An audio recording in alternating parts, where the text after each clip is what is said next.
자, 오늘은 혼술입니다요. 혼술.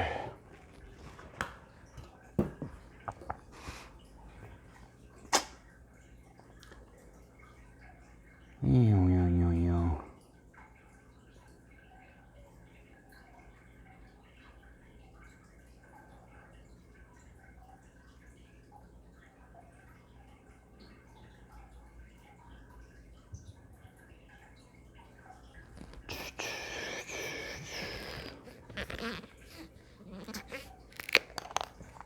그래, 에이, 잔을 안 가져왔네.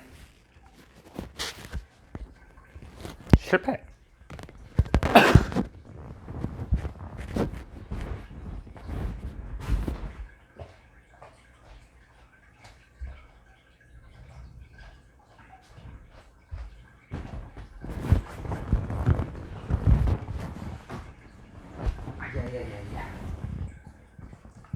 실패.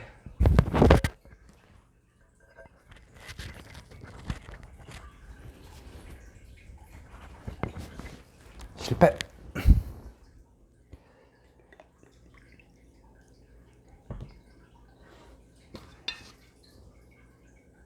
뭐지? 공주 초가집? 공주 초가집인가? 시골집인가? 아, 또 생각 안 나네. 거기서 먹다 남겨온 수육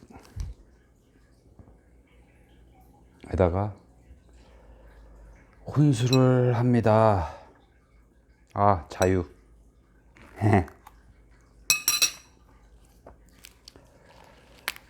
맛있게 드십시오.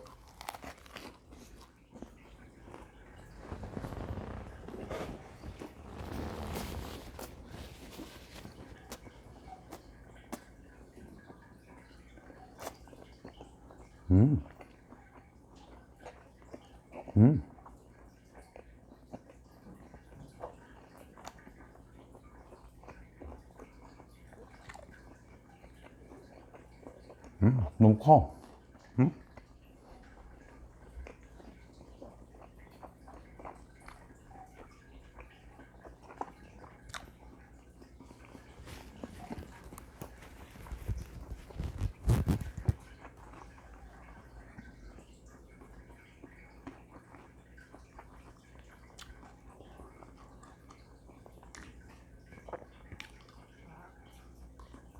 오늘 어떻게 됐나, 주식은? 2600이 깨졌습니다.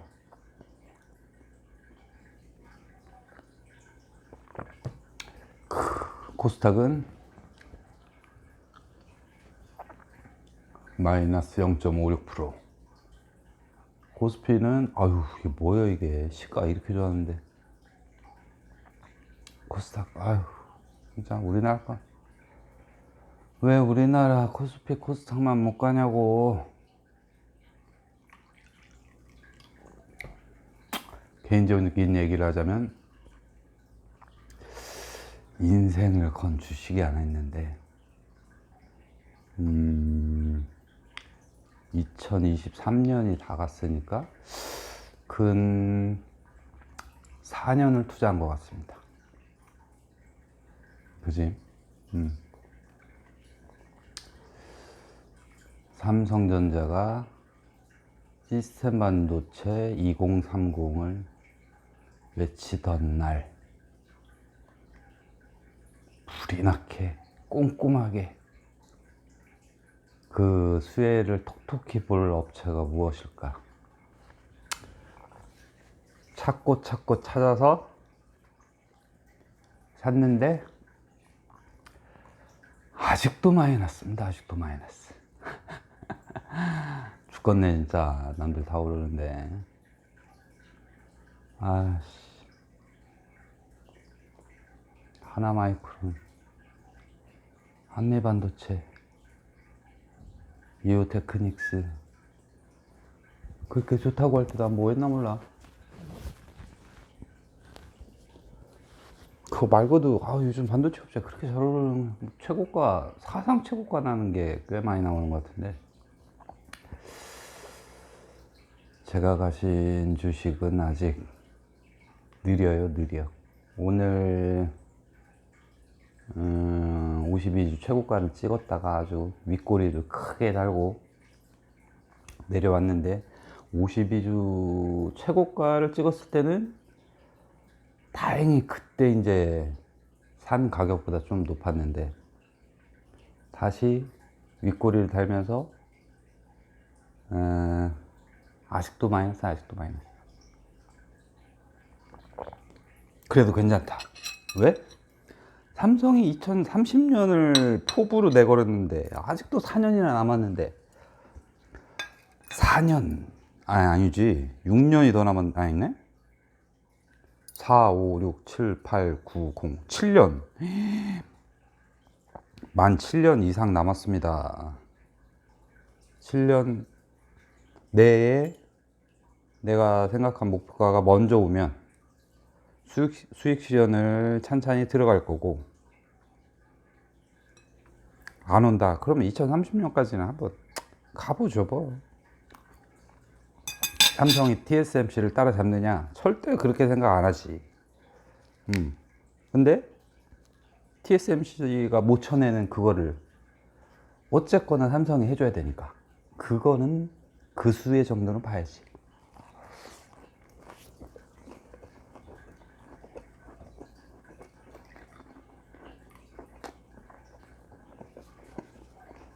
그러면 아직도 산 가격에 더 마이너스지만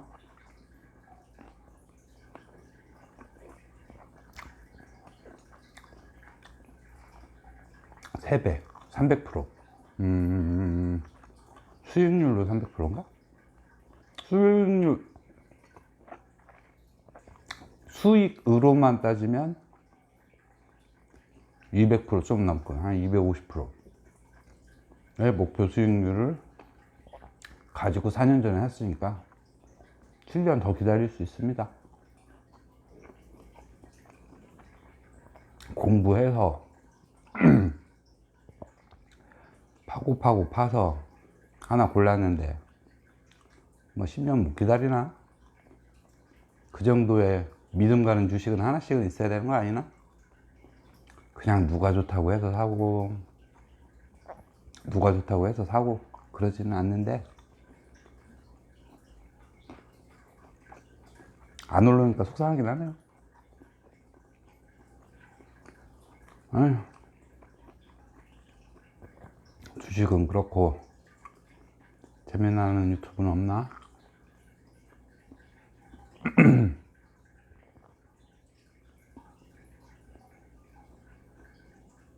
50억 대주주 돼봤으면 좋겠네. 50억까지 뭐 필요하겠네. 한 10억만 있으면 파이어 하고 그냥 즐기면서 살고 싶은데, 그 10억이 어렵네.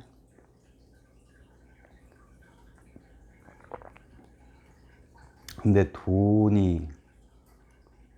돈을 부르고 돈을 번 거로 만족을 못하는 거를 올해 초에 알았나요? 슈퍼K 그렇게 큰 자산가라는데, 그걸 돈을 더 벌고 싶어가지고 그 사전 매매 해가지고 법원 왔다 갔다 하고, 참 그러면서 맨날 점심은 시켜 먹고 하루 종일 모니터 보고, 그 정도까지 자산을 이루는데 그렇게 살고 싶을까라는 생각은 약간 드는데, 또 모르지. 내가 10억 벌고 싶은데 10억 되면 또 20억 벌고 싶고 100억 벌고 싶고 그럴지는 모르겠는데, 조금 더 재밌게 살고 싶어요 저는. 돈 쓰려고 벌지 뭐 모으려고 보나? 안 그래? 그리고 오늘은 소년시대? 막화가 나오는 날인데 아직 멀었네요. 8시에 나온다는데 재밌게 보고 있습니다. 왜 그러는겨? 그만이야. 아우, 사투리 너무 좋아.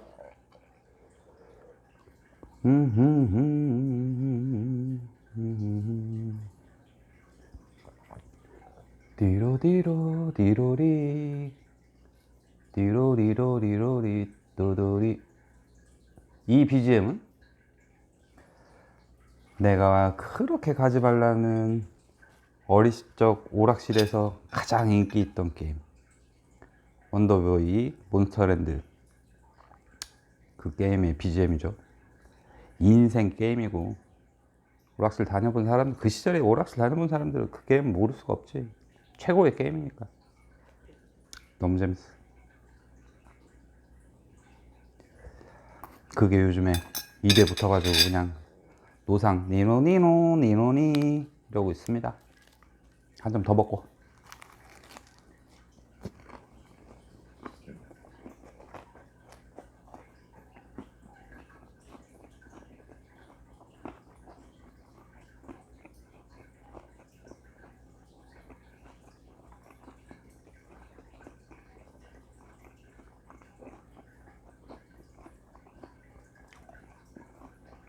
맛있어.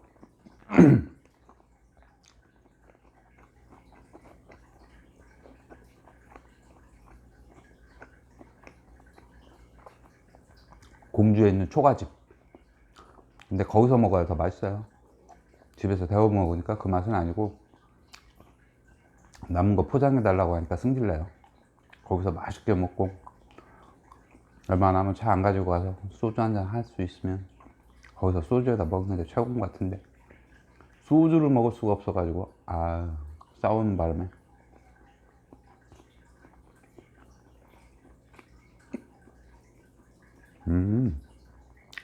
오늘은 동지, 맞아.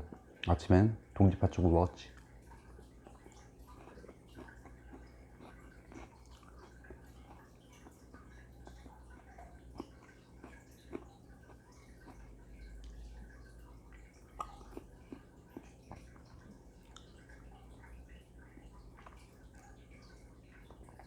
가온 칩스 많이 올랐나 보네.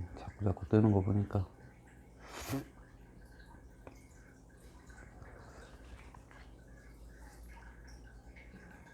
매워. 매워. 매워.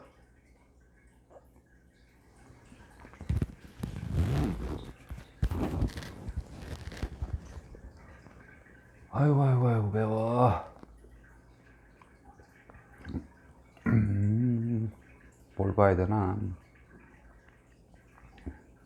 이렇게 볼 게 없어.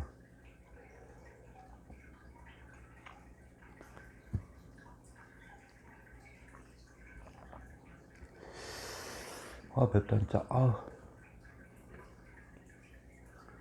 내년 52주 신고가 여기에서 나온다. 퀀트 전략 팁 대방출 박세익 대표.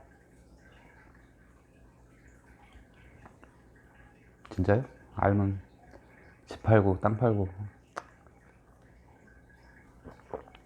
알면 집 팔고 땅 팔고 대출하고 하는 거지. 모르니까 다 말로만 떠들고 있어.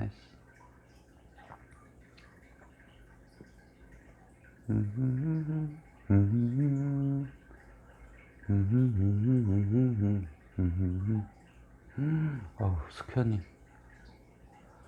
스키 언니 꼬막 먹었네. 맛있었겠네. 조만간에 코스트코 가서 꼬막 덮밥인가 그걸 사 먹어야겠습니다. 꼬막이 제철인데 못 먹고 있네.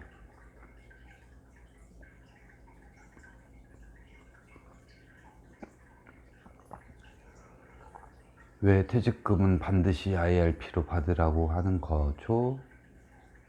IRP 절세 해준다며. 파이어를 하기 위해서는 은퇴 후 절세 중요하지. 그래서 열심히 공부하고 있습니다. 저도 IRP, ISA 퇴직금 소득공제용 IRP 어떻게 운용할 것인가. 정말 타이거 나스닥 100 커버드 콜.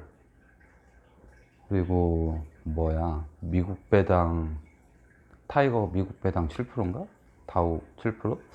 그거는 진짜로 배당락을 받으면서까지 월에 월 1%, 연 12%에 가까운 분배금? 배당? 그거를 계속 줄 수 있는 건가? 지금 한 반년? 반년 정도 타이거, 뭐야, 타이거 프리미엄 7%짜리 다우 배당 프리미엄 7%야 뭐야, 하여튼 그거 있어요. 3%에 보면은 항상 두 개 이렇게 걸려 있는데, 나스닥 100 커버드 콜하고 7% 프리미엄짜리. 오, 배당락을 이겨내고 지금은 월 0.8%, 0.9% 정도는 분배금이든 배당이든 하여튼 들어오는 것 같아요. 앞으로 더 지켜봐야겠지만 아주 좋아. 아주 좋아. IS 계좌만 그냥 두둑히 돈만 넣어놓으면 용돈 받는 기분은 들겠어요, 그죠?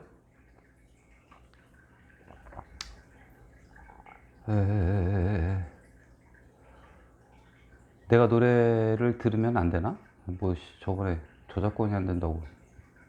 왜 안 돼? 그냥 내가 노래를 듣겠다는데. 씨발.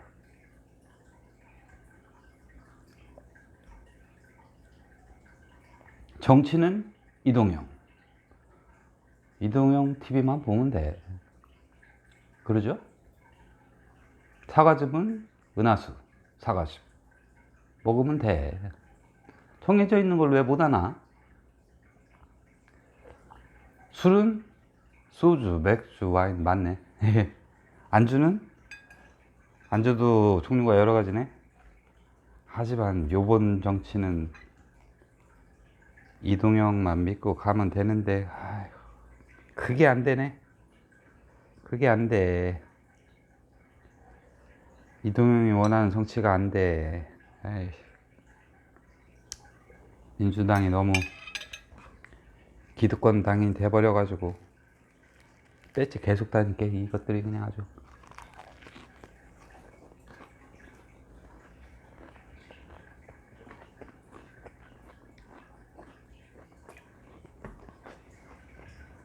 음, 음.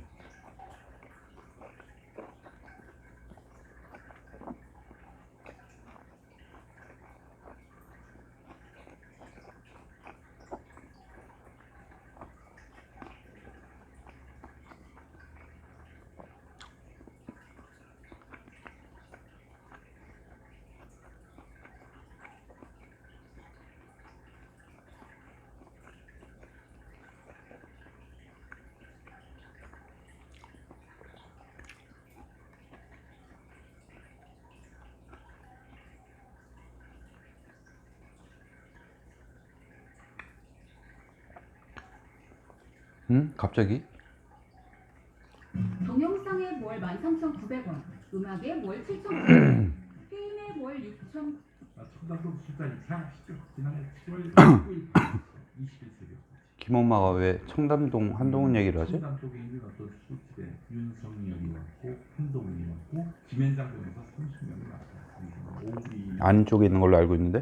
공원돼가지고 그런 술자리가 있었는데 이제 좀 들어보니까 그게 왜 문제가 되지? 쉽지 않으십니까? 그렇잖아요. 윤석열이가 이게 뭐 경우 없이 절도 없이 술 마시는 건 뭐 어려운 일도 아니고 또 최근에는 재벌 회장과 외국에서 타주 마신 것이 이렇게 고발된 거 아니겠습니까?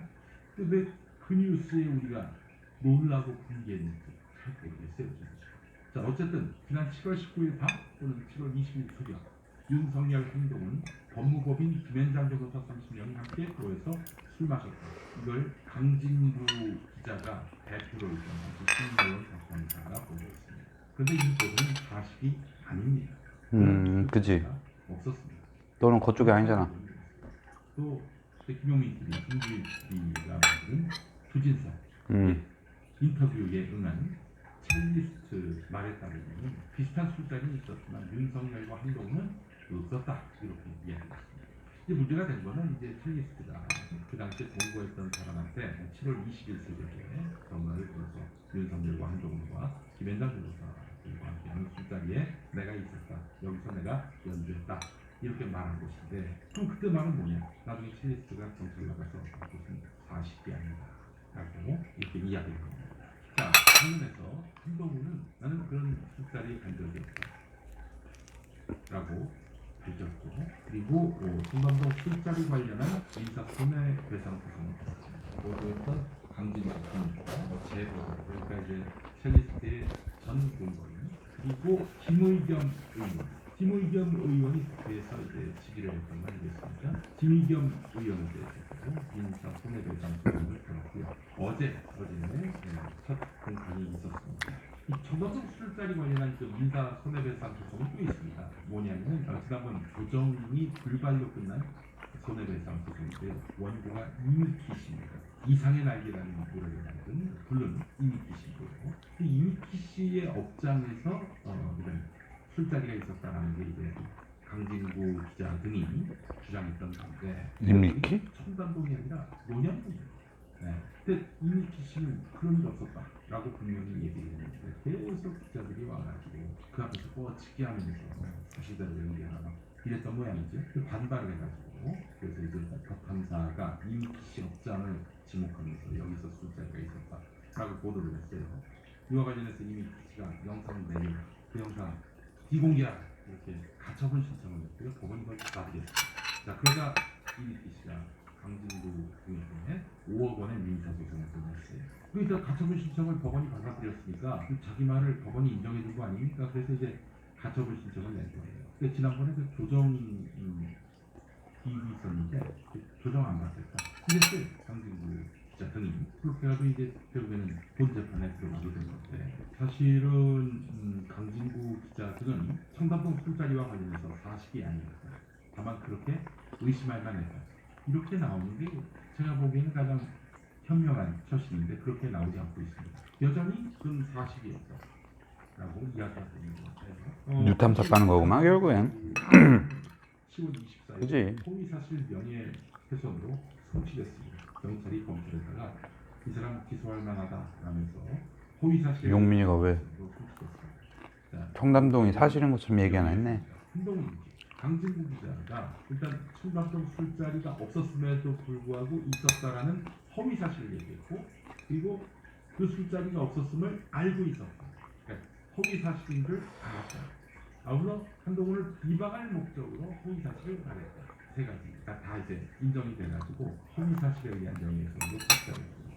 허위 사실에 의한 명예훼손은 여러분 조차 말씀드리지만 허위 사실을 얘기하고 사실과 다른 얘기를 했다고 허위 사실에 의한 명예훼손 허위 사실이건 너무나 당연하고 허위 사실이 맞는데도 허위 사실임을 알면서도 그냥 사실이라고 얘기를 해야 돼요. 또 이로 인해서 상대방이 명예훼손을 비방을 합니다. 라고 할 때 허위 사실에 대한 명예훼손이 성립이 되는 겁니다. 근데 이게 성립이 됐다고 해서 강진구 기자를 송치한 거 아니겠어요? 그래서 근데 상황이 이렇게까지 왔음에도 불구하고 강진구 기자는 허위 사실이라는 점부터 인정하지 않습니다. 뭐 그럴 이유가 있어요. 한동훈의 손해배상 소송이 또 기다리고 있거든요. 자, 한동훈에 대한 이거는 형사죠. 한동훈의 손해배상 이거는 민사죠. 네. 지금 한동훈의 손해배상도 있고 이미키의 손해배상 소송도 있고. 그러니까 어느 것 하나 자기가 사실이 아니었다라고 인정하는 순간, 청담동 술자리가 사실이 아니었다라고 인정하는 순간, 뭐야? 이거는 깜짝이야. 재판에서 스텝이 꼬이는 거죠. 아울러 지금 뉴탐사 보지 마라는 얘기요. 영민이가 보지 마. 찌레기야 찌레기.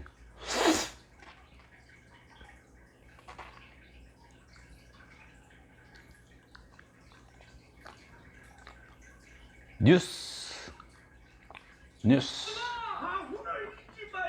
늘 의심하고 꼭 잡아끊고 또 확인하고 보이스피싱의 무달 뜻이요.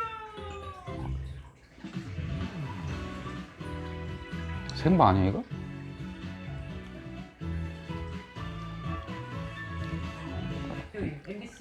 수 있습니다. 절기상 밤이 가장 길다는 동지인데 날씨도 올겨울 들어 가장 춥습니다. 서해안 지방과 제주도에는 여전히 대설특보가 발효 중입니다. 기상센터 연결해 날씨 알아보겠습니다. 아유 눈 안 와서 다행이다. 아유. 네, 저기 동지의 오늘 낮 동안에도 칼바람이 불면서 많이 내일부터는 낮이 길어져요. 동지가 지나면. 내일 아침까지도 영하 12도 안팎의 강추위가 이어지겠고요. 내일 낮부터 추위가 조금씩 누그러지겠습니다. 내일 서해안 날 기온 영하 2도로 오늘보다 6도가량이 높겠고 아유, 취한다. 낮 기온이 영상권으로 올라서면서 성탄절에는 3도 안팎, 화요일에는 6도 안팎까지 오르겠습니다. 한편 서해안과 제주를 중심으로는 대설특보가 내려진 가운데 여전히 눈이 계속되고 있습니다. 어제 오늘 제주 삼각봉에는 65cm가량의 많은 눈이 내려 쌓였는데요. 내일까지 제주 산지에는 최고 10cm 이상, 호남 서해안 지역을 중심으로 2에서 7cm가량의 눈이 더 내리겠습니다. 내린 눈이 얼어 빙판길이 만들어질 수 있어 주의하셔야겠고요. 동해안 지역은 화재 위험이 크겠습니다. 내일 서울의 아침 최저 기온 영하 12도, 순천이 아유 영하 내일도 10도가 예상되고 춥다. 한낮 기온 서울이 영하 2도. 추워.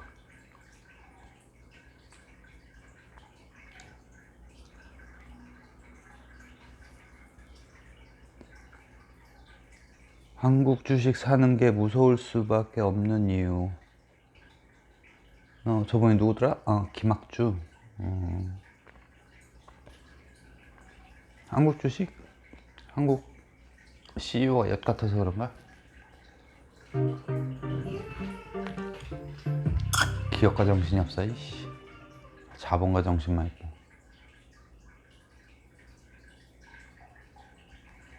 세상의 모든 지식 언더스탠딩. 언더스탠딩. 네. 말씀드린 대로 한동대학교 ICT 창업학부 김학규 아, 어서 오십시오. 네, 안녕하십니까? 네, 안녕하세요. 예. 야, 그동안 하여튼 오랜만에 나오셔서 그동안 책도 쓰시고 네, 책 얘기나 이렇게 이따가 다시 얘기해보고 내년도 올해도 뭐 연말이고 하니까 내년에는 우리 좀 어떤 키워드를 좀 관심을 가져야 될까? 뭐 그런 거 좀 말씀해 주시면 연말이 유익할 것 같습니다. 네, 가장 AI. 좀 미국의 연준이 좀 스탠스를 바꿨잖아요. 네. 금리? 내년 말까지 고금리 유지한다 그랬다가 네. 지금 내년에 금리 한 3번 정도 인하할 거다 네. 얘기했는데 제발 낮춰라. 다 죽어. 얼마 될 것이냐가 되게 궁금한 것 같아요. 그렇죠. 근데 뭐 금리가 빨리 안 내려온다 하더라도 방향성이 내려오는 걸로 잡혔다 그러면 증시는 일단 뭐 다 반영을 하고 가는 게 맞는 거니까 저는 사실 내년 시장이 굉장히 재밌을 것 같거든요. 예. 근데 지금 뭐 글로벌 하우스 대출이 여기다. 금리 좀 내려라. 내년 시장 별로 재미없을 것이다. 뭐 이렇게 얘기를 하는데 좀 어리석은 생각 같아요. 그러니까 사실 그러니까 이 증시라는 거는 항상 선행성이 있기 때문에 이런 변곡점에서는 굉장히 중요하고 또 이제 그 주가 지수 중에 사실 뭐 실적보다는 어떤 그런 미래를 이야기하는 기술들이 많이 이제 좀 차지를 했지 않습니까? 예. 그렇죠. 그들은 되게 그 이 금리 인하에 민감하게 반응을 하거든요. 그러니까 저는 굉장히 좀 괜찮은 시장일 것 같고 사실 이럴 때 투자하면 언제 하겠어요? 그러니까 이런 기회를 놓치지 말아라. 그래서 저는 사실 되게 2024년이 설렌다. 그래서 책도 주식하자는 설렙니다. 이런 식으로 이제 표현을 그래 고마워.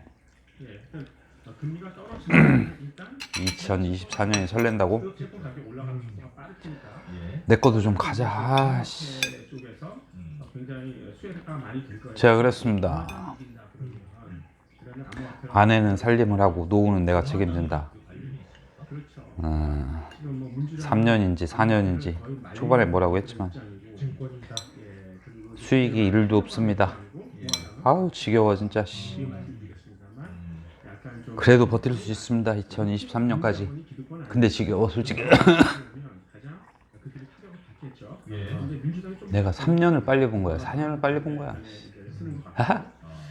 승리한다면 빨리 본 죄밖에 더 있겠나? 혹시 그 미래를 이야기하는 기술주들이 좋겠죠. 근데 그 기술주가 한국이 맞냐 미국이 맞냐는 거죠. 그러니까 미국이 훨씬 이 신기술을 주도하는 기업들이 많을 테니까 미국을 봐라. 뭐 이런 식으로 얘기를 하는 건데 그 한국 사람들은 되게 우리나라 주식을 좋아해요. 그래서 아니, 왜 해외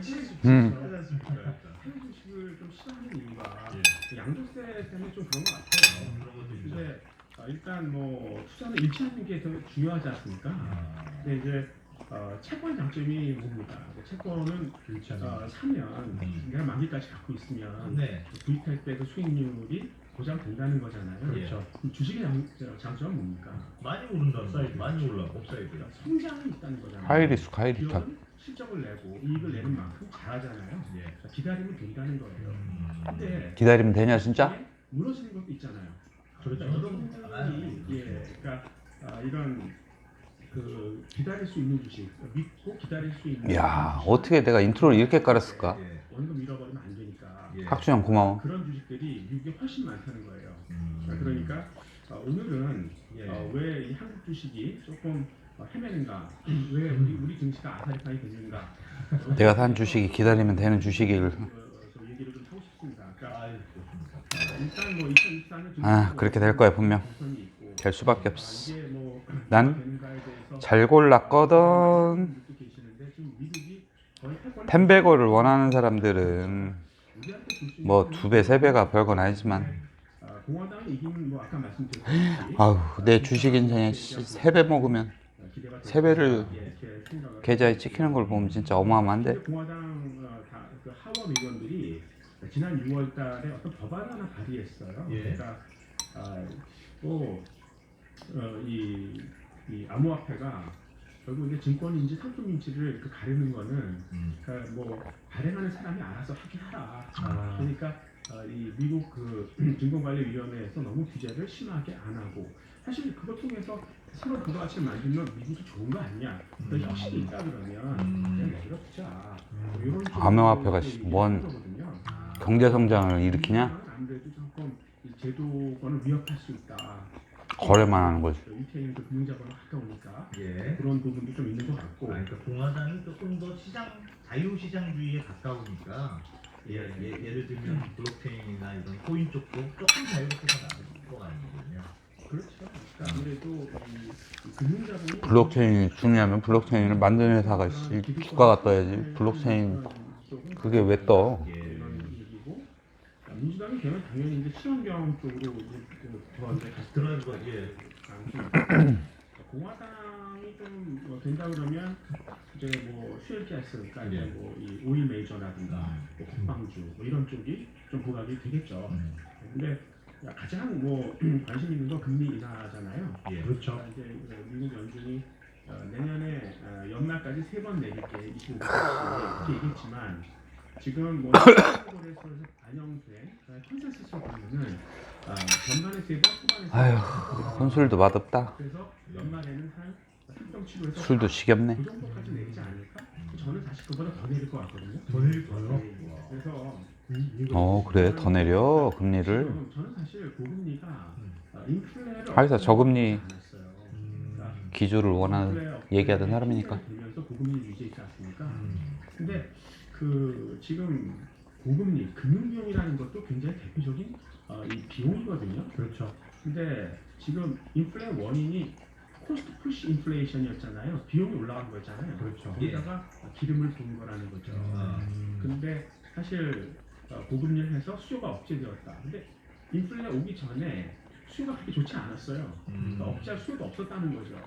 그래서 그래도 금리를 내리려면 인플레가 더 좀 진정이 돼야 그 명분이 쓰는 거니까 앞으로 비용은 어떻게 될까 그런 생각 해보는데 일단 유가부터 한번 볼까요? 네. 유가가 지금 뭐 94불대에서 80불대 미만으로 수요가 떨어졌어요. 없다. 그렇죠. 그 이유가 뭐냐면 미국의 원유 재고가 이제 늘기 시작했다는 거죠. 네. 그러니까 바이든이 약간 뻘짓을 한 거죠. 그러니까 집권 초기에 이 화석 연료와의 전쟁을 선언했어요. 그러니까 아예 돈이 수입가스로 가지 못했다고요. 예. 그러니까 이게 증설이 안 됐던 거죠. 예. 근데 오펙이 바로 그냥 감산해버리니까 꼼짝 못하고 당하는 거죠. 이제 셰일도 그동안 고유가 때문에 어느 정도 증설이 이제 완성이 됐다. 특히 남미를 중심으로 한 이제 그 비오펙 국가들 있지 않습니까? 예. 이런 데서는 다또 증산을 해요. 브라질 같은 경우가 2029년까지 세계 4위 산유국이 되겠다. 뭐 이렇게 선언하니까. 갈리아나 같은 데도 뭐 큰 유전이 관련된 그렇죠. 그래서 만약에 오펙이 감산을 하면 sos 대주는 거죠. 그러니까 그렇죠. 그 오펙 안에서의 어떤 그런 결속력도 많이 약화될 것이다. 약화되고요. 그리고 사실 그 인건비도 코로나 시절 때 너무 노동력을 구하기 힘드니까 비정상적으로 많이 올려줬다고 그랬잖아요. 예. 그러니까 아마 내년 2월 달에 다시 재계약할 때는 굉장히 임금 인상률이 미미할 것이다 이렇게 생각을 하는데 그러니까 사실 미국 그 중앙은행이 우려하는 게 지금 인플레인데 이 갑자기 디플레로 가는 거 아니야? 쇼크로 오는 거 아니야? 이런 생각을 하고 있거든요. 사실 뭐 2010년부터 19년까지 코로나 이전까지 엄청난 양적 완화 했잖아요. 그렇죠. 그때 당시 인플레가 얼마 정도인 줄 아세요? 평균 연평균 네. 1.7%밖에 안 돼요. 그렇죠. 그러니까 뭐 타겟이 2%도 안 됐다는 거예요. 그러니까 예. 수요 측면으로 보면 그렇게 돈을 뿌려도 굉장히 좀 디플레 압력이 상당히 있었다. 그러게. 침체다 이렇게 생각을 하는데 돌아보니까 프라이드에서의 아무리 돈을 풀어도 인플레가 없었다. 그걸 금리로 결국 근본적으로 잡을 수 있는 거냐. 네, 그런 고민이 나는 거죠. 사실은 어떻게 저랬을까? 지금 수요가 좀 침체되어 있는 그런 부담이 있는 상황이었는데 예. 혹시 그 민낯이 드러나지 않을까? 뭐 이런 요 인플레가 지나가면 바로 또 문제가 되지 않을까?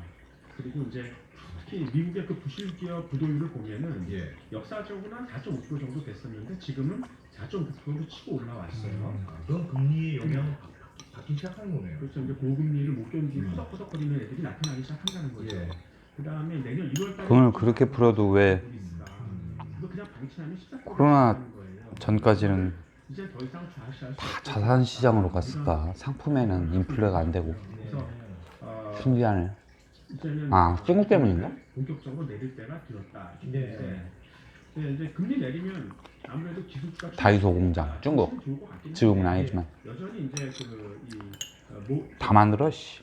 골드만삭스라든가 좋은데 그래서. 이런 쪽에는 아니다 내년에 돈이 없다 자꾸 이렇게 얘기를 하는 거예요. 그 이유가 뭐냐면 일단 올해 많이 올랐다. 그러니까 금리 하락에 대한 걸 이미 선반영했다. 예. 특히 나스닥이 많이 올랐다. 예, 맞아요. 이렇게 얘기를 하는 거고 그리고 이 고금리 후유증 때문에 내년 경기가 그렇게 좋지 못할 거다. 그래서 이제 주당 순이익이 한 5% 정도밖에 증가하지 못할 테니까 지금 S&P 500의 PER이 한 21배까지 올라왔으면 정상권에 접어들었다. 그러네요. 내년에 이 올라오는 것만큼 한 5% 정도 주가가 올라오지 않을까? 뭐 이런 식으로 얘기를 하더라고요. 근데 사실 그래서 이제 한 달 전인가? 퍼가 21배? UBS와 함께 지금 내년 말 타겟 S&P 목표치 4,700으로 잡았었어요. 예. 근데 지금 4,700 넘었어요. 그러니까 참 이게 난감한 거죠. 네. 그러니까 이제 그들의 가정이 뭐냐면 아마 금리 인하되는 게 되게 좀 더딜 것이다. 그래서 사실 S&P 500의 PER의 그 밴드 보면 지금 21%, 25%. 아우 2만 원 고기를 다 먹네. 지금 하단이에요. 근데 여기서 금리가 빨리 못 내려올 거기 때문에 그냥 21배를 잡는다 이런 얘기인데 설령 그렇게 천천히 내려온다 하더라도 방향성이 잡히면 주식은 그냥 25배를 치고 간다고. 네. 그러니까 약간 좀 판단이 잘못된 것 같고 그다음에 이제 고금리의 후유증 때문에 실적 계산 어렵다고 하는데 똑같은 말을 2023년 시작할 때 했어요. 틀렸죠. 그렇죠. 틀린 이유가 뭐냐면 고용 생각보다 좋았어요. 네. 그 고용이 없었다면 디지털하고 헬스케어에서 나왔다고. 그러니까 지금 신경제가 나오면서 계속 안정적으로 헬스케어? 서플라이되는 노동력이 계속 생기고 있다는 거예요. 예. 근데 금리가 내려가면 걔네들은 더 올라가는 빠르게 그러니까 걔네들이 가장 수혜를 많이 받잖아요. 걔네들은 무조건 시장을 선점해야 돼요. 그게 최고라고. 헬스케어 뭐 사야 돼? 그래서 먼저 이겨야 된다고. 예. 그래서 그렇게 이 글로벌 하우스에서 우려하는 것처럼 그렇게 경기가 침체 비슷하게 가지는 않을 것이다.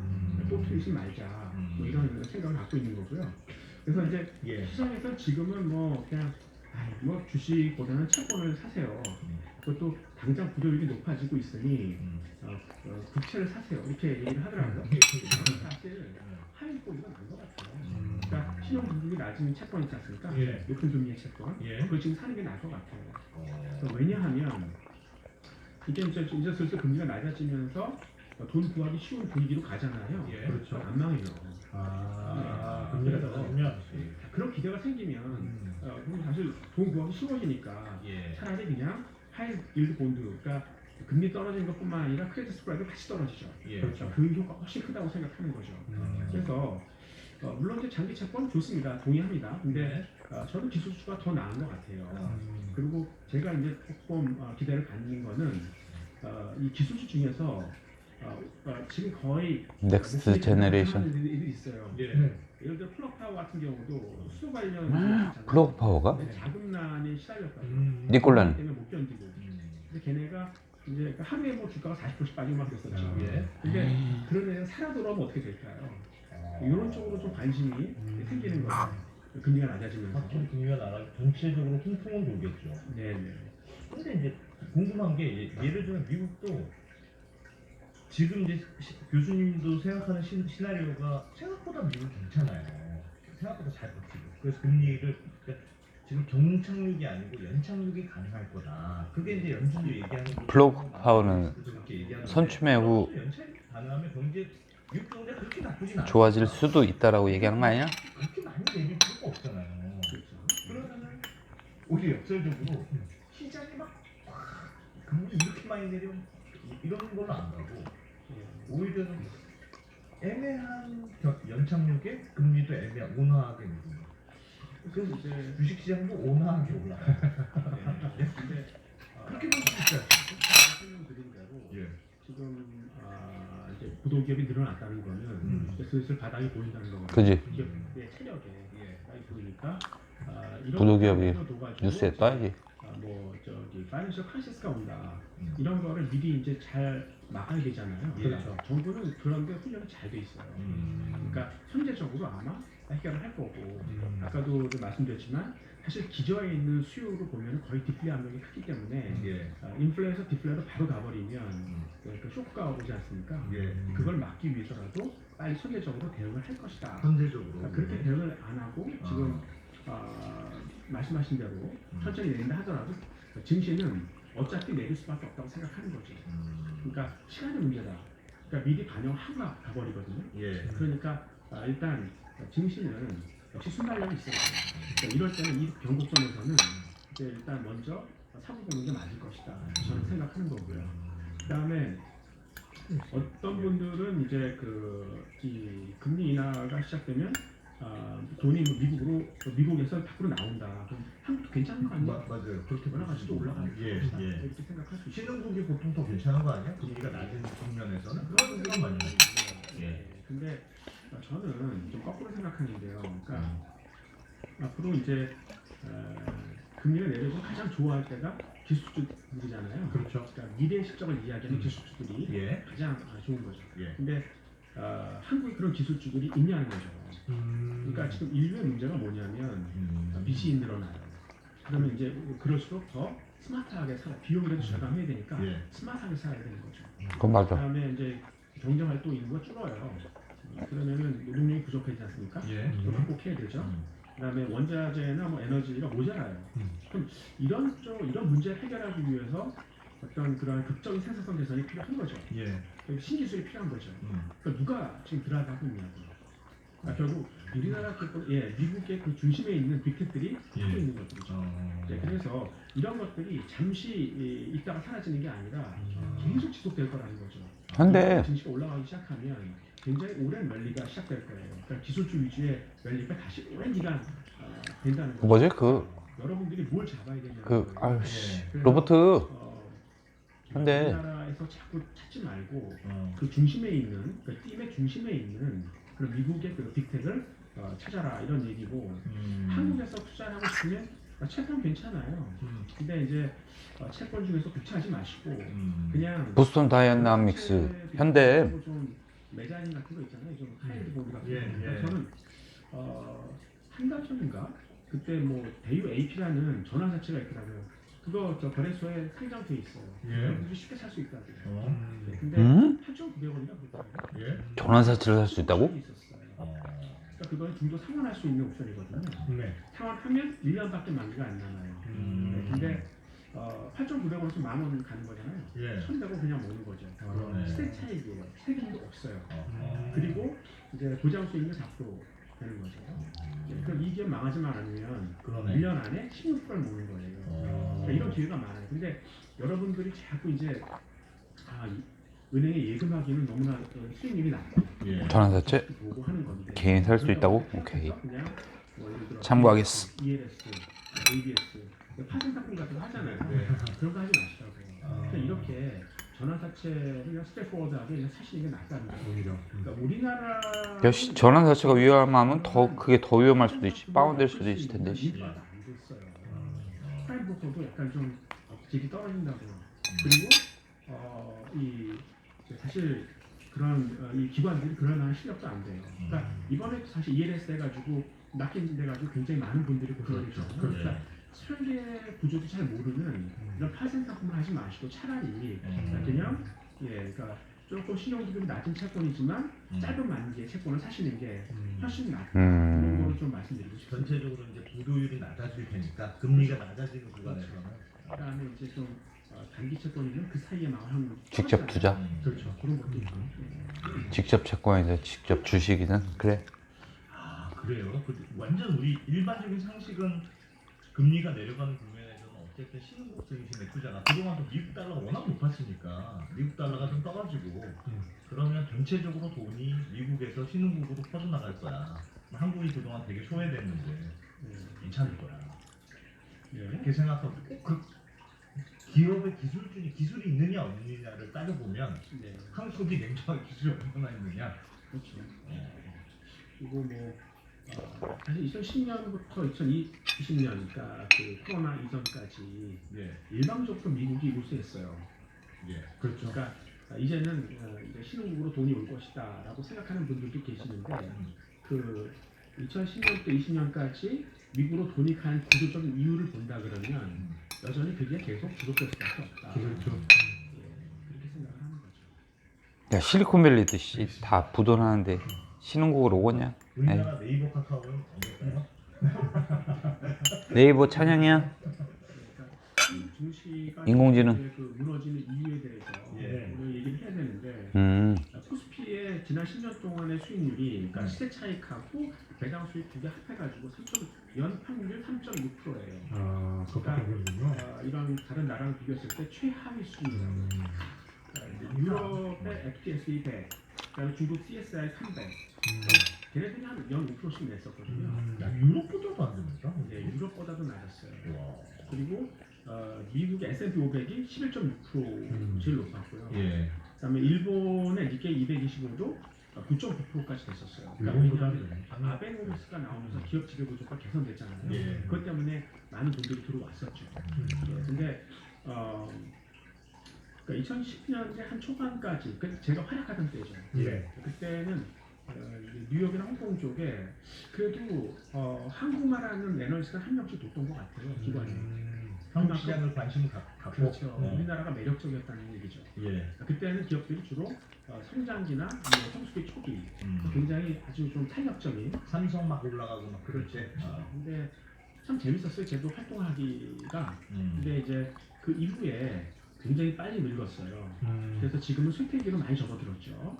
그러니까 기업들이 재미있는 기업들이 별로 없어요. 그러니까 지금 뭐 대표적인 이유 중에 하나가 옛날에는 만들면 물건을 다 그냥 팔렸지 않습니까? 수요가 줄으니까. 근데 2000년대 넘어가면서 이제는 만들어도 잘 안 팔려요. 그러니까 노인들은 잘 그 소비를 안 하니까. 그러니까 가려운 데를 긁어줘야 팔리지 않습니까? 그렇죠. 그러니까 제품이 옛날에는 그냥 그야말로 획일적이었어요. 호머지니어스 했다고요. 그러니까 그냥 싼 중국한테 오더를 주고 그냥 받았다는 거죠. 근데 이제는 그렇게 하면 안 팔린다는 거예요. 그 제품 안에 어떤 정보를 집어넣어야 돼요. 맞춤형으로 해야 되고 차별화된 그 무엇을 집어넣어야 되는데 이제 그거를 이 생산 기지에다가 자꾸 까기가 부담스러워지잖아요. 그러니까 선진국들도 이제는 그냥 내가 스스로 만들게 이렇게 가는 거죠. 그러면 결국은 교육이 줄어들 수밖에 없지 않습니까? 그래서 이제 기존의 생산 기지를 갖고 있었던 한국, 중국, 일본, 독일 이런 데는 굉장히 힘들어질 것이다. 그런 거에 우리나라 기업들이 이제 조로한 그러한 원인 중에 큰 부분이죠. 그러니까 보통 지수 안에 이 지수를 아웃퍼하는 종목들이 많이 늘어야 그걸 끌어당겨서 올릴 거 아니겠어요? 그렇죠. 지수를. 근데 그런 종목들이 점점 줄어드는 거예요. 그러니까 여러분들이 투자하시면서 내가 갖고 있는 종목이 시장을 언더퍼폼한다. 이거 위험한 신호예요. 그러니까 상대적으로 내가 매력적이지 않다는 거고 돈이 빠져나간다는 얘기거든요. 그러니까 그거 잘 지켜보시는 게 필요할 것 같고 그러면 근데 그 한국 증시를 묻고 싶은 게 예. 이 우리나라에 정말 장기 투자할 만한, 그러니까 믿고 기다릴 만한 종목이 있냐는 거예요. 그러니까 대표적인 게 반도체하고 자동차 아니겠어요? 반도체부터 한번 볼게요. 근데 지금 세계 1등인 시스템 반도체 좀 내 거 좀 얘기해줘. 근데 일단 이 반도체라는 게 원자재하고 비슷하기 때문에 물론 수요도 중요하지만 공급이 굉장히 더 중요하죠. 그렇죠. 근데 중국의 진입을 미국이 막아줬지 않습니까? 네. 그렇죠. 예, 그래서 좀 그동안 좋았었는데 지금 걱정하는 거는 미국의 태도 변화죠. 그러니까 옛날에는 아시아 너희들 잘해? 그럼 네. 이것도 해봐. 예. 그러니까 이제 글로벌화 때니까 되게 너그럽게 예. 서로 이제 그 화합하는 분위기에서 이렇게 줬었는데 이 반도체가 되게 미래 테크를 좌우할 수 있는 되게 중요한 부품이잖아요. 그렇죠. 근데 중국이 자꾸 이제 넘겨보는 거죠. 미국은 완전히 안 보라고 생각하고 있어요. 그렇죠. 진짜 중요한 거예요. 그래서 이제는 이제 레저화 시키려고 자꾸 들어오라는 얘기죠. 근데 뭐 지금 하이닉스 같은 경우에는 랜더하고 그 디램 같은 게 다 중국에 있어요. 네. 그러니까 저기 삼성 같은 경우도 이제 뭐 랜드는 그쪽에 중국에 있고, 예. 그렇죠. 수도 없는 입장이고. 근데 특히 이제 지금은 메모리 같은 경우도 기술의 변화 속에 있어요. 그러니까 그동안의 기술이라는 건 전공정, 반도체 전공정 쪽이었거든요. 그러니까 예. 웨이퍼 하나당 얼마큼 비슷하게 설계를 해서 이 웨이퍼 하나당 많은 칩을 뽑아낼 수 있겠냐. 경제성에 관련 문제였는데 네. 그거는 이제 거의 기술이 이제 그 포화돼 있고 이제는 후공정 쪽으로 그러니까 나도 알아. 어떻게 그 칩을 잘 패키징해서 예. 기술을 올릴까 하는 건데 새로운 테크놀로지잖아요. 예. 여기서 우리나라 업체들이 계속 기술을 주도할 수 있을까 궁금하고 사실 기술의 많은 부분을 미국이 갖고 있지 않습니까? 예. 근데 계속 우리한테 페이버를 줄 것이냐 하는 거죠. 계속 그냥 미국 업체들을 그러니까 내재화하는 분위기 속에서 미국 업체를 밀어주는 게 아닐까 예. 이런 이제 우려를 갖고 있는 거죠.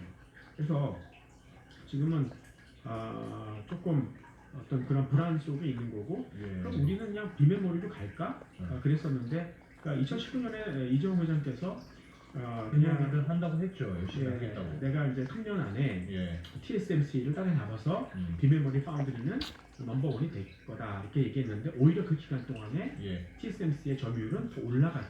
그렇죠. 예, 그러니까 우리가 잘 문화가 안 맞나 봐요. 그러니까 진짜 안 맞는다고. 2030이었다고 뭐 3년 하네요. TSMC 같은 경우가 굉장히 맞춤형이잖아요. 그렇죠. 예, 근데 우리는 사실 그런 경험도 별로 없고 그래서 지금 애석하게 뭐 삼성전자의 시가총액이 TSMC의 한 반밖에 안 되는 거죠.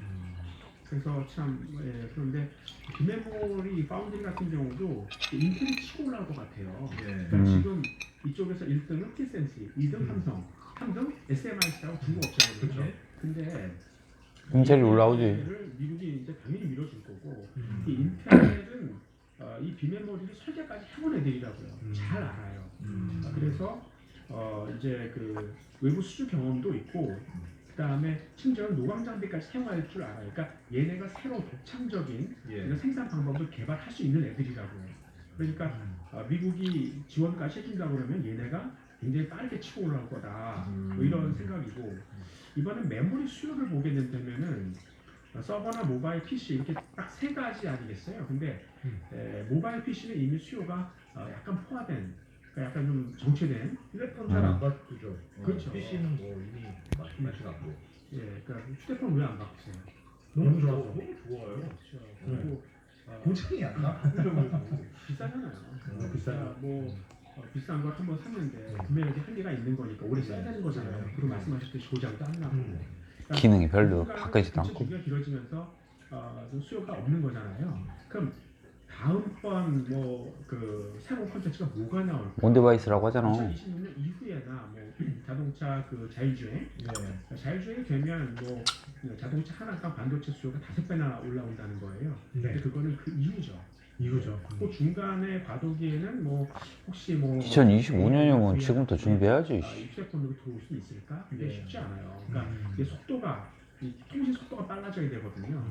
근데 특히 이제 인공지능을 집어넣어도 이 서버하고 교신하는 그러한 어떤 속도 같은 거 이런 것들 인프라가 안 돼 있어요. 특히 이제 사이버 보안, 그러니까 이게 해킹되면 안 되지 않습니까? 그런 것도 문제가 돼요. 그러니까 인프라가 안 돼서 당분간은 약간 좀 궁핍한 수요가 이런 상태인데 그 사이에 이제 미국의 내재화 등 약간 좀 불확실성이 있는 거죠. 그러니까 사실 이 미국의 기술력이라는 거는 일본이 사실 미국만 잘 듣지 않습니까? 예. 그게 이제 미국 물건을 사준다 이런 요인도 있겠습니다만 사실 이 반도체에 있어서는 굉장히 미국의 어떤 기술 지배력 네. 이런 게 굉장한 거죠. 그러니까 굉장하죠. 미국의 어떤 그러한 도움 없이는 반도체를 할 수 없는 그런 상태인데 과연 미국이 우리를 여전히 밀어줄 것이냐 이런 부분이 좀 있는 거고. 그러니까 미국은 지금 석유는 포기했어요. 그리고 이제 반도체를 대신 회수해 가려고 하는 그런 입장인데 예. 여기서 이제 우리의 어떤 한 10년은 가겠지. 씨. 얘기하니까 니네 미국 내 씨, 팹이 얼마나 있다고. 인제 삼성하고 TSMC에서 인재지기 시작하는데 뭘 씨. 중에서 이제 미국 업체 사는 게 낫지 않느냐 이렇게 생각하는 거죠. 그러니까 이제 엔비디아나 AMD 같은 거 사는 게 나은 거 아니냐 이런 생각도 해보는 거고요. 대표적인 산업이 사실 언제 져서 언제 씨. 장기적으로 한국 삼성 거를 다 뺏어가가지고 안 밀어주고. 안 밀어줘도 수요는 있지. 불확실성이 있는 거죠. 그러니까 그런 너무 그러지 마. 나 2030년까지 씨발 믿고 했다고. 이게 성공했을 때 미래 어떤 그런 아휴. 예. 그러니까 성과 예. 그리고 2030년까지 직장 생활 한다고. 아유. 이런 걸 따지는 건데 아니지. 그 전에. 우리 삼성전자를 비롯한 먼저 나갈 수도 있지. 엔비디아는 엔비디아를 비롯한 그 비메모리가 훨씬 더 무관한 거죠. 그래서 그게 사실 믿고 살 수 있는 주식은 그런 거다라는 거를 말씀을 드리는 거고요. 그다음에 우리나라 또 한 축이 자동차 있잖아요. 네. 근데 이제 자동차는 세계 전반적으로 PEI 5배밖에 안 돼요. 전체적으로 왜 그럴까? 전체적으로 그렇습니다. 그러니까 아니네요. 우리나라 현대차가 좀 높은 거예요. 그래도 굉장히 그동안 기적을 만들어 놓은 그런 예. 업체니까. 예. 거기다가 조금 이제 하이브리드 때문에 높고. 근데 전반적으로 보면 5배밖에 안 돼요. 그 이유는 역시 불확실성이 있다는 거죠. 전통 산업으로 너무 전통적인 산업으로 분류하는 건가요? 그러니까 이제 자동차에 무슨 일이 일어날지 모른다는 거죠.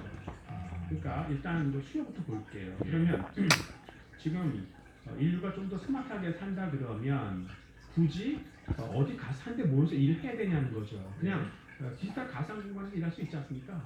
출근 안 해도 돼요. 네. 재택근무로 가면 굳이 차를 그렇게 갖고 있어야 되냐는 거죠. 자동차 수요가 줄어들 수 있다. 그리고 앞으로 이제 전기차로 바뀐다고 하는데 예. 전기가 충분하냐는 거죠. 요즘 미국 청문회에서도 그거 얘기하던데요. 예. 그러니까 미국의 이제 자동차가 가솔린 차가 다 전기로 바뀐다면 전기차로 바뀐다면 그 발전 용량이 2배는 됩니다. 그리고 완전히 친환경 에너지로만 한다 그래도 40% 용량은 늘어야 된다. 이게 가능하냐는 거죠. 그러니까 중국에서 지금 전기차 보조금을 줄였잖아요. 예. 그것도 마찬가지 맥락이죠. 그러니까 전기업가 감당이 안 된다. 감당이 안 된다. 뭐 이런 얘기를 하는 거고, 그다음에 가장 중요한 건 자동차에 지금 엔진이 바뀌잖아요. 네. 배터리를 이제 누가 할 거냐는 거죠. 누가 설계할 거냐. 에브리바디 다 해요. 그러니까 이거는 배터리가 그 차의 경쟁력을 좀 좌우해버리기 때문에 네. 거기다 맡길 수 없다고 그랬지 않습니까? 예. 그러니까 누가 치고 나올지 모른다는 거죠. 그러니까 자동차는 불확실성 그 자체예요. 그러니까 이제 PEI 5배밖에 안 된다. 뭐 이런 얘기를 하는 거고, 아까 이제 말씀하셨던 그러면 이제 전통적인 반도체하고 자동차는 이제는 조금 접어두고 이제 네이버나 카카오가 우리를 먹여 살려줄 수 있을 것이냐? 뭐 이런 진짜 불안해. 처음부터 끝까지 씨 국내는 안 된다는 얘기요? 국내용이에요. 그렇죠. 이거는 뭐 없으니까 에휴, 수산업이라는 뭐 해야 되냐, 그럼? 살려줬잖아요. 그렇죠. 해외 주식 투자는 설렘이다. 얘네는 국내용이고 국내 시장도 잃어버리고 미국으로 가자고? 왜냐하면 해외 무조건 미국으로? 그렇죠. 그러니까 저는 Just let's go USA. 점들 되게 중요하게 생각하지 않습니까? 네. 근데 이거는 더 그런 것 같아요. 그러니까 지금 구글 같은 경우에는 데이터를 사용하는데 글로벌 데이터 쓴다고요. 근데 네이버는 우리나라 데이터 써요. 그렇죠. 그러니까 한번 검증을 해보세요. 차이가 확 날걸요? 상대는 안 돼요. 그래서 진짜 넘사벽이구나 이런 걸 느낄 수 있는 거고, 그 다음에 이제 관리 사무소에서 안내 대충 말씀드립니다. 물어봐도 착각하지 않았을 건데 대답을 해주는 많은 인공지능이라는 사람이 게 함께 있는 것 거주하는 같아요. 공동 생활체입니다. 챗GPT가 그런 거 아니겠어요? 임주사께서는 다음 사항을 준수하시어 주도하는 거예요. 인생에 불편을 주는 일이 없도록 서로 노력하여 주시기 그래서 바랍니다. 제프 인핀 같은 사람도 첫째, 직원이었잖아요. 층간 소음으로 인한 비용 인공지능 창시자. 많이 발생하는 아유 그만이야. 이런 데서 우리가 임주민 여러분께서는 늦은 과연 시간이나 씨. 새벽 시간에 잦은 제대로 소리를 없는 아이들이 미는 TV, 그래서 어른들이 뒤꿈치로 쿵쿵거리며 건반 들리는 뭐 소음, 피아노는 악기 사용 아유, 어찌라는겨. 근데 둘째, 공짜로 흡연으로 그 인한 가입